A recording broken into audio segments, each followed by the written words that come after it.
ఒకవేళ చదువు సరిగ్గా రాకపోతే కనుక నేను ఇంకెక్కడి నుంచి చదవను, ఆపేస్తాను, నేను ఏదైనా ఒక వేరే పని చేసుకుంటాను, ఈజీగా గివప్ ఇచ్చేస్తాము. లేదంటే కనుక వివాహంలో ఏదైనా గొడవలు అవుతున్నప్పుడు దాన్ని కూర్చొని సార్ట్అవుట్ చేసుకునే జ్ఞానం కొరకు వారు ఎత్తకుండా ఈజీగా ఆ వివాహాన్ని గివప్ చేశారు, దాన్ని విడిచిపెట్టారని ఆశపడుతూ ఉంటారు. కొందరు ఏదైనా ఒక గోల్ పెట్టుకున్నప్పుడు ఆ గోల్ వైపు వారు పరిగెడుతున్నప్పుడు వారికి థింగ్స్ ఫేవరబుల్గా లేనప్పుడు వారు ఆలోచిస్తారా, ఇది మన వల్ల అయ్యే పని కాదులే, ఏదో ఆలోచించాము, ఏదో టార్గెట్ పెట్టుకున్నాం, కానీ ఇది మన వల్ల అయ్యే పని కదా, మనం వదిలేద్దాం దీన్ని.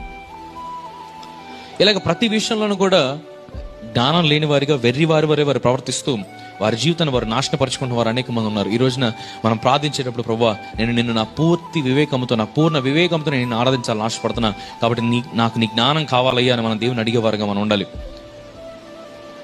ఒకవేళ ఏదైనా సరే మనం బద్ధకంగా కూర్చొని మనకి ఏదైనా సరే మన దగ్గరికి రావాలి అని మనం ఆశపడితే కనుక అది ఎంత మాత్రం కూడా సరైన విధానం కానే కాదు.